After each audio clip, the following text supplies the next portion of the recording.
Chairman Korangi town محمد نعیم شیخ اور assistant commissioner Korangi town محمد حسین کھوسو کی زیر نگرانی کرنگی میں 2.5 کرنگی نمبر 2 اور امن ٹاور کے اطراف تجاوزات کے خلاف آپریشن کیا گیا۔ اس حوالے سے مزید تفصیلات جانتے ہیں ہمارے چیف رپورٹر کراچی جاوید محمود ارائیں سے۔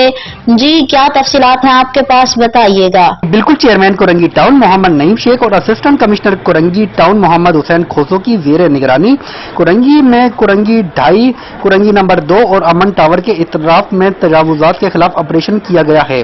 تجاوزات رمضان المبارک میں ٹریفک کی روانی میں خلل کا باعث بنتے ہیں اور عوام کو سخت پریشانی لاحق ہوتی ہے، خاص طور پر افطاری کے وقت۔ اسی لیے عوام کو ریلیف دینے کے لیے تجاوزات کے خلاف آپریشن عمل میں لایا گیا تاکہ کرنگی کی عوام کو رمضان المبارک کے مقدس ایام میں عوام کو آمد و رفت میں آسانی میسر آئے اور خصوصی طور پر ہسپتالوں، مارکیٹوں اور عوامی مقامات کے اطراف قائم تجاوزات، ٹھیلے پتھاروں کا خاتمہ کیا گیا۔ اس موقع پر چیئرمین کرنگی ٹاؤن محمد نعیم شیخ کا کہنا تھا کہ تجاوزات قائم کرنے والے افراد اور ان کی پشت پناہی قبضہ مافیا سے اپنے ہاتھوں سے نمٹا جائے گا۔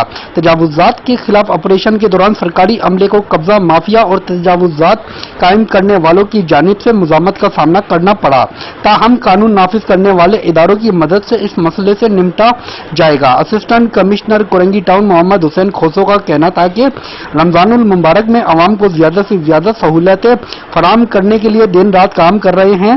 ہم نے طے کر لیا ہے کہ کرنگی ٹاؤن میں تجاوزات اور پتھاروں کا مکمل خاتمہ کریں گے۔